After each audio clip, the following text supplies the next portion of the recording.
좋으신 주님의 은혜와 평화가 이 시간 하나님 앞에 모인 우리 모두에게 함께 하시기를 바랍니다. 특별히 오늘 말씀이 우리에게 좀 힘이 되고 결단이 되었으면 좋겠습니다.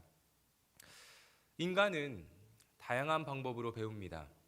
책을 읽으면서 배우기도 하고 누군가의 강의를 듣고 배우기도 합니다. 그런데 배움에 있어서 가장 효과적인 것은 바로 경험입니다. 인간은 경험을 통해 배웁니다. 아이에게 아무리 뜨거운 물이라고 조심하라고 가르쳐도 효과가 잘 없습니다. 본인이 뜨거운 물에 손을 한번 대보고 아 뜨거 해보면 앞으로는 뜨거운 물을 조심하게 됩니다. 조금 있으면 김장철인데 김치 담그는 법을 책으로 배우고 유튜브로 익혀도 결국 엄마와 직접 김치를 담궈보는 이만 못합니다. 책으로 배우는 것과 직접 경험하는 것의 차이가 분명히 맛으로 드러나게 되기 때문입니다. 인간에게 경험은 배움의 절대적 방법입니다. 인간은 경험을 통해 배우고, 경험을 통해 성장하고, 경험을 통해 습득하고, 경험을 통해서 깨닫습니다. 그런데 오늘 본문에 나오는 미련한 사람은 경험이 그에게 도움이 되지 못합니다. 11절 말씀을 보시면 개가 그 토한 것을 도로 먹는 것 같이 미련한 자는 그 미련한 것을 거듭 행하느니라 말씀합니다. 사람은 누구나 잘못된 길에 빠질 수 있습니다. 실수할 수 있고 실패할 수도 있습니다. 그런 경험이 나쁜 건 아닙니다.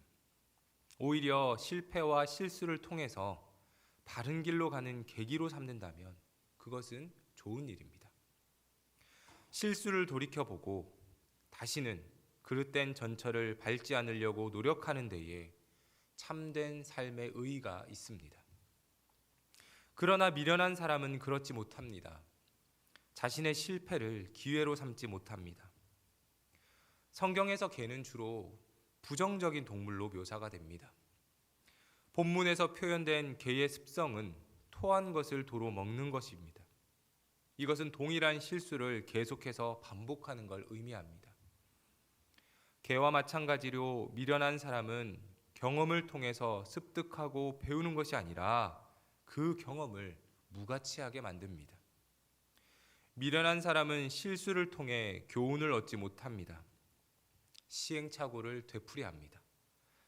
경험을 통해서 삶을 개선하려고 노력이나 의지 없이 잘못된 방향을 반복하는 것입니다. 밤이 길어지고 날이 추워지니 야식이 많이 생각이 납니다. 다들 야식 좋아하십니까? 저는 가끔 야식을 먹을 때가 있습니다. 야식의 유혹을 참지 못하는 것입니다. 유혹에 못 이겨서 밤에 치킨을 시켜 먹습니다. 먹을 때는 맛있고 좋습니다. 그런데 먹고 나면 속이 불편합니다. 속이 불편한 채로 잠이 드니 숙면을 취할 수도 없습니다. 그러다 보니 아침에 일어나는 것이 참 힘듭니다. 아침에 일어나 보면 얼굴은 붓고 속에서는 신물도 올라옵니다. 그래서 다시는 야식을 안 먹어야겠다고 생각을 합니다. 그렇게 생각하고 그 다음 밤에 또다시 야식을 시켜 먹습니다. 미련한 것이죠. 개가 토한 것을 도로 먹는 것처럼 몸이 불편하고 좋지 않다는 걸 알면서도 그것을 고치지 못하고 다시 반복하는 것입니다. 그래도 미련함이 자신의 건강을 해치는 것에서 그치면 그나마 다행입니다. 만일 그 미련함이 우리의 영혼마저도 상하게 만든다면 어떻게 하시겠습니까? 베드로 사도의 잠언의 이 속담을 인용해서 베드로 사도는 이렇게 말씀합니다. 참된 속담에 이르기를 개가 그 토했던 것에 돌아가고 돼지가 씻었다가 더러운 구덩이에 도로 누웠다 하는 말이 그들에게 응하였도다. 이 말씀은 배교자들에 대한 책망의 말씀입니다. 하나님의 은혜를 입었음에도 하나님을 저버리고 세상으로 돌아선 이들에게 베드로 사도는 잠언의 말씀을 인용해서 책망하고 있습니다. 죄의 종에서 하나님의 자녀라는 은혜를 입었고 예수 그리스도의 구속의 은혜로 죄 씻음을 받았음에도 불구하고 다시 세상으로 돌아간 이들이 있었습니다. 은혜를 은혜로 받지 못하고 믿음을 저버린 사람들에 대해서 베드로 사도는 책망의 말씀을 전하는 것입니다. 경험은 인간에게 있어서 절대적인 교육 방법이라고 말씀을 드렸습니다. 하나님의 사랑과 예수님의 은혜를 이미 경험했음에도 불구하고 또다시 죄로 들어가는 사람이 있다라는 것입니다. 미련한 사람에서 미련하다는 원어적인 의미는 어리석다라는 말입니다. 그런데 여기서 어리석다는 건 바보스럽다 이런 의미가 아닙니다. 어리석다는 건 하나님이 없다고 말하면서 하나님을 인정하지 않는다는 것을 의미합니다. 미련한 것이 단순히 이 땅에서 사는 우리의 건강과 관련된 것이라면 그나마 다행입니다. 건강이 안 좋으면 약을 먹고 병원에 가면 됩니다. 그런데 그것이 우리의 영혼과 관련된다면 어떡하시겠습니까? 우리의 구원의 문제와 연관이 된다면 어떻게 하시겠습니까? 은혜의 맛을 보고 은혜를 경험했음에도 또다시 죄의 문제에 빠져서 마치 개가 토한 것을 다시 먹고 돼지가 씻었다가 더러운 구덩이에 도로 눕는 삶을 산다면 그것은 문제이지 않겠습니까? 과거에 세상에 살면서 힘들고 아프고 가슴 답답함을 경험했을 것입니다. 인생의 문제가 해결되지 않아서 힘들어할 때 하나님께서 우리를 당신의 자녀로 불러주시고 사랑해 주셨습니다.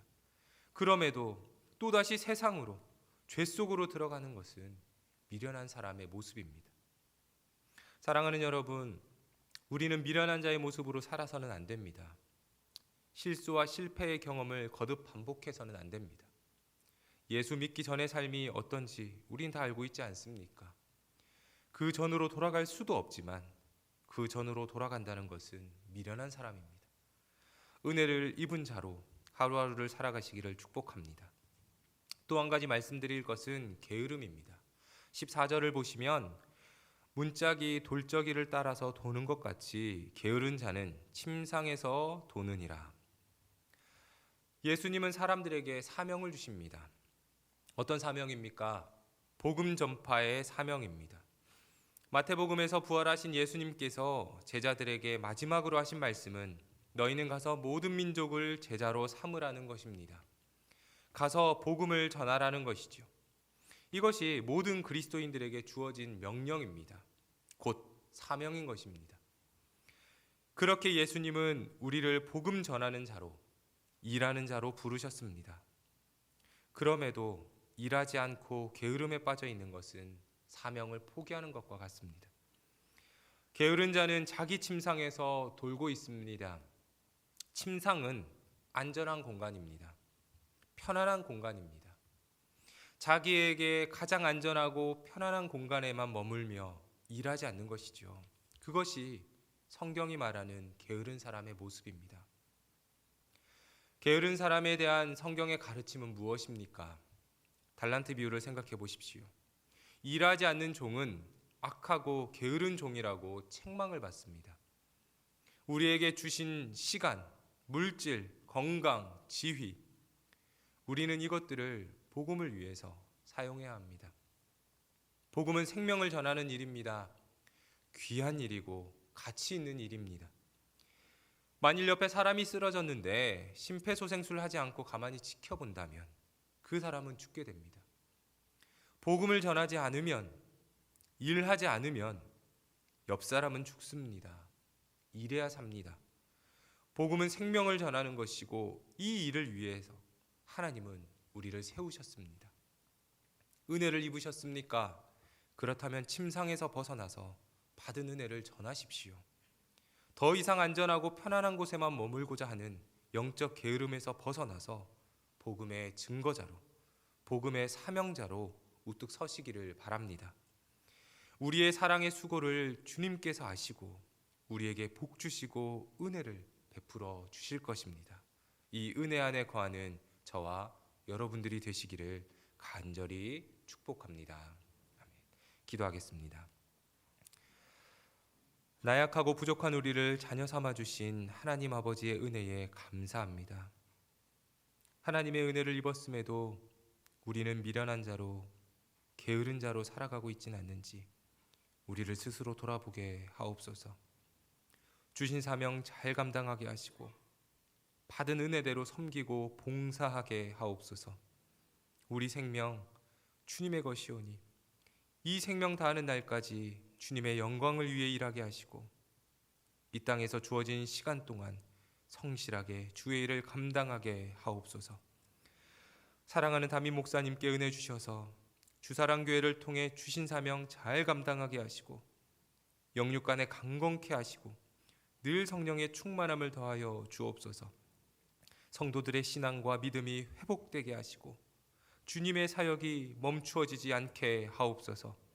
오늘 하루도 우리에게 주어진 사명 잘 감당하게 하옵소서. 모든 말씀 우리 주 예수 그리스도의 이름으로 기도합니다. 아멘.